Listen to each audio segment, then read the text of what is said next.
안녕하십니까. 이번 시간에는 프랑스에서 주로 사용하는 생선을 이용한 오븐 요리를 하도록 할 겁니다. 그 오븐 요리 중에 파피요트라는 걸 할 건데요. 파피요트라는 용어는 간단하게 종이 호일이나 은박지 호일 등을 손잡이 형태로 잡아준다고 그래서 파피요트라고 하는데요. 양갈비나 이런 뼈가 있는 육류 종류를 사용할 때 뼈에 호일이나 이런 것들 감아서 손잡이 용도로 사용하는 것도 파피요트라고 할 수가 있는데요. 오늘 같은 경우에는 종이 호일을 사용을 해서 사면을 다 막아서 손잡이 형태로 만든 다음에 오븐 구이를 실시를 할 거고요. 그 다음에 이 파피요트 요리 같은 경우에는 대체적으로 호일을 그대로 접시에 옮겨서 담는 거를 생각하시면 됩니다. 근데 학교에서는 이 호일체에 줄 수가 없기 때문에 배식을 하실 때는 별도로 호일 없이 배식판에 지급을 해주시면 될 것 같습니다. 이제 대량 조리를 하고 생선을 사용을 하기 때문에 소분하는 과정에서 생선살이 부서지는 경우가 종종 생길 수도 있습니다. 그래서 생선을 배식용 사이즈로 손질을 한 후에 파피요트를 사용해서 오븐 구이를 진행하도록 하겠습니다. 이제 배식에 필요한 사이즈로 좀 손질을 해서 할 건데요. 자, 손질을 하시기 전에 반드시 하셔야 될 게 뭐냐면, 저희가 이제 이런 생선 필렛류를 주문하시게 되면 진공 포장이 돼서 주문이 돼서 들어올 거예요. 그러면 봉지가 있는 상태에서 흐르는 물에 해동을 먼저 하시고, 그 다음에 봉지를 제거하신 다음에 먹는 물을 사용해서 간단하게 세척을 먼저 해주시면 되고요. 오늘 같은 경우에는 청주만 사용을 해서 생선 자체 내에서 발생을 하는 비린내를 살짝 잡아줄 건데요. 학교에서 같은 경우에는 좀 더 보관 기간이 길어질 수도 있기 때문에 비린내 잡기 위해서 제거를 하기 위해 다진 마늘, 생강, 청주 이런 것들 다양한 것들을 사용을 해서 재워 주셔도 상관은 없습니다. 일단 생선 같은 경우에는 보편적으로 우리가 이거를 주식으로 먹는 게 아니라 반찬류로 갈 거기 때문에 지급되는 양은 70에서 100g 정도 지급해 주시면 될 것 같습니다. 그래서 한 70에서 100g 정도 되게끔 사이즈를 이렇게 먼저 손질을 해 주시면 지급하실 때 그냥 이 사이즈 그대로 채소와 함께 같이 학생들에게 배식을 해주시면 되는데요. 자, 그 다음에 대구 필렛이나 이런 걸 시키시게 되면 내장 있는 부위가 갈비뼈나 이런 뼈유 같은 가시 같은 것들이 남아 있을 수도 있습니다. 그렇기 때문에 이 부분은 좀 아깝더라도 폐기를 좀 하고 사용을 하도록 하겠습니다. 안전상의 문제가 발생할 수도 있으니까 과감하게 제거를 하시고, 사이즈 대략 한 6에서 7cm 정도 자르시면 1인분 기준으로 반찬류로 충분히 사용할 수 있을 것 같습니다. 그래서 이렇게 미리 토막을 내서 준비를 하도록 할 거고요. 그 다음에 요 위에 저희는 바로 사용하기 때문에 별다른 첨가물 안 쓰고 청주만, 청주, 소주, 정종 상관없이 알코올이 있는 아이들을 생선살에 좀 뿌려서 비린내를 1차적으로 잡아주시면 좋겠습니다. 요거는 랩핑을 하신 다음에요. 그 바트 같은 곳에 이제 재우실 때도 마찬가지인데, 냉장고에서 발생되는 아주 희미한 냄새나 향들이 생선살에 배일 수도 있기 때문에 재워주시고 위에는 뚜껑을 덮는다거나 아니면 랩핑을 하신 다음에 냉장고에 보관을 해주시면 되겠습니다. 파피요트에 생선과 함께 곁들여줄 채소류들을 손질을 하도록 하겠습니다. 그래서 오늘은 마늘종을 준비를 했고요. 생선 사이즈와 비슷하게 5에서 6cm 정도로 잘라주시면 되겠습니다. 그래서 이렇게 잘란 것들을 준비를 해주시고,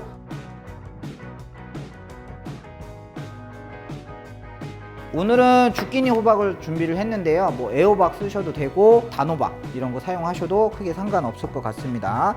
그래서 호박 같은 경우에는 0.5cm 두께 정도로 링썰기를 해주세요. 너무 얇게 써시면 생선이 있는 동안에 얘가 축 처져 버릴 수도 있어요. 그래서 어느 정도의 식감을 살려주기 위해서 0.5 정도의 두께로 링썰기를 해주시면 됩니다. 호박 같은 경우에는 조금 이제 수분이 발생할 수도 있기 때문에 그냥 접시에다 놓고 준비하시면 대량으로 하게 되면 수분이 많이 빠져나올 수도 있어요. 그래서 이럴 경우에는 접시에 키친타올이나 아니면 타운바트에 키친타올을 까시고 호박들을 올려서 수분기를 살짝 제거해 주시면 조금 더 좋을 것 같습니다. 그래서 호박 준비해 주시고, 양파 같은 경우에는 이제 이 원형 형태를 살려서 링썰기를 해주시면 되는데, 양파 같은 경우에 학교에서 슬라이스기 있으시면요 두께 조절이 가능하잖아요. 그래서 슬라이스기를 사용해서 썰어 주시면 좀 더 빠르게 커팅을 할 수 있을 것 같습니다. 그래서 양파도 링썰기를 해서 준비를 해주세요.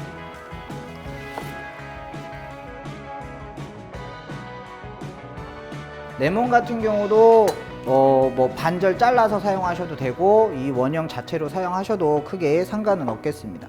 그래서 오늘은 링으로 그대로 잘라서 사용을 할게요.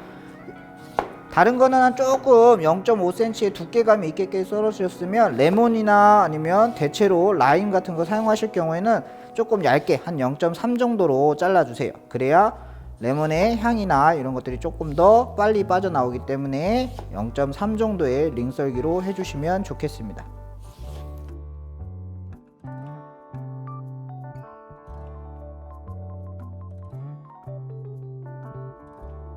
이제 파피오트에 사용할 양념들을 준비를 할 건데요. 양념이 크게 많이 들어가는 게 아니라 기초적인 소금과 후추를 사용해서 양념을 할 건데, 일반 가루 후추보다는 통후추를 사용하시는 게 향이나 맛이나 이런 부분에서 조금 더 업그레이드를 시킬 수 있기 때문에 오늘은 통후추를 사용할 건데요. 통후추를 준비를 해서 칼로 으깨는 작업을 할 건데요. 학교에서는 블렌더나 아니면 페퍼미가 있으시면 그거를 사용해서 갈아주시면 공정 시간과 조리 시간을 조금 더 단축할 수 있을 것 같습니다. 일단 저희는 으깨서 좀 다져서 사용을 하도록 하겠습니다. 그 통후추를 사용하실 때는 조금 더 곱게 다져 주시는 게 좋아요. 왜냐면 이게 조금 굵게 들어갈 경우 학생들이 씹었을 때 좀 이질감이 생길 수도 있기 때문에 블렌더를 사용하셔서 가실 때 조금 더 곱게 갈아 주시면 좋겠습니다.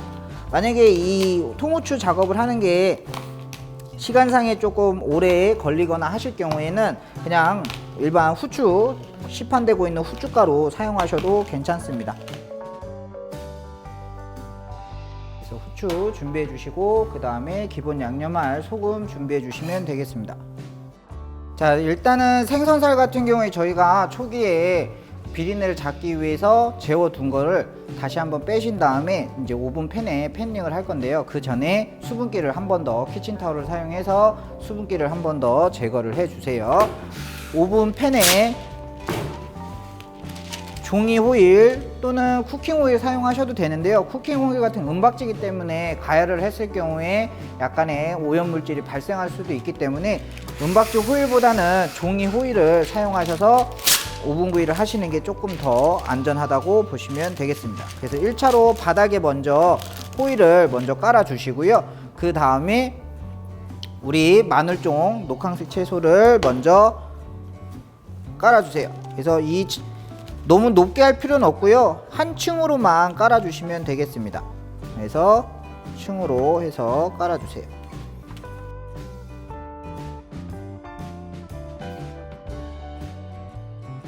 배식을 하실 때는 채소 채로 생선 사이즈에 맞춰서 스크래퍼나 아니면 뭐 스패츌라 등을 사용을 하셔서 뒤집게 여러 가지의 도구를 사용을 하셔서 그 사이즈별로 바로 떠주시면 되겠습니다.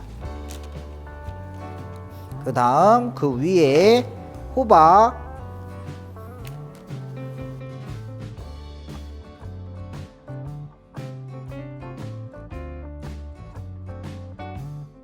다음에 양파를 깔 건데요. 양파 같은 경우 이렇게 여러 겹 되어 있어서 조금 안 설리거나 이런 게 걱정이시면 요 한 두세 개 정도로 나누셔서 까셔도 됩니다. 이렇게 2개 정도 빼셔서 깔아 주셔도 되겠습니다.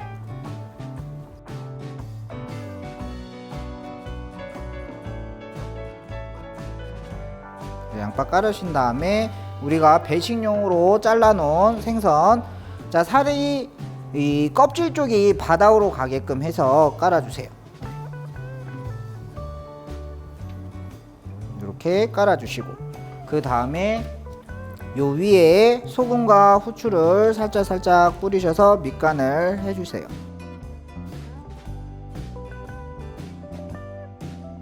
그 다음에 우리 레몬을 올려줄 건데요. 레몬이나 뭐 라임 다양한 거 사용하셔도 되겠습니다.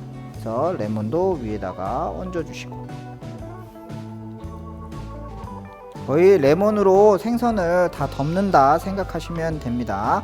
그리고 나서 저희 화이트 와인 골고루 뿌려 주시고 그다음에 올리브오일 뿌려주시고, 우리 이제 허브를 사용을 할 건데요. 허브 같은 경우에는 이 오븐에 바로 넣어서 이 생선과 함께 같이 오븐 구이를 하실 때는 프레시보다는 건조되어 있는 월계수잎이나 아니면 로즈마리 건조된 거, 이런 다양한 건조된 허브를 사용하시는 게 좋습니다.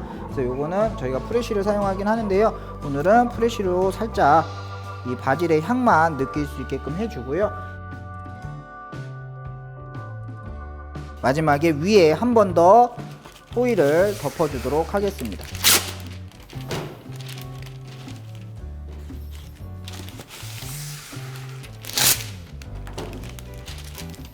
자, 덮으신 다음에 이 호일들이 벌어져 있으면 안 되고 다 메꿔져야 돼요. 그래서 얘네들을 일일이 접어서 준비를 해주세요.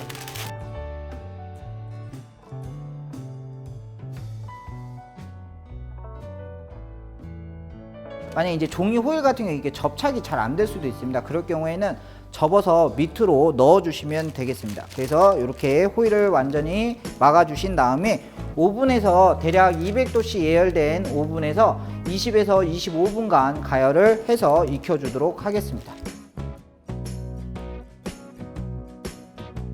자, 오븐에서 지금 현재 다 익어서 빼도록 하겠습니다.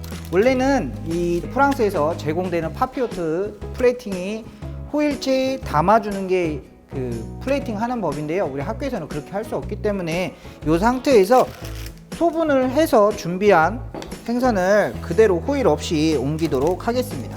그래서 일단은 조금 걷어낼 거 걷어내고, 자, 바질 같은 경우에는 좀 이제 색이 흐려졌기 때문에 빼시고요.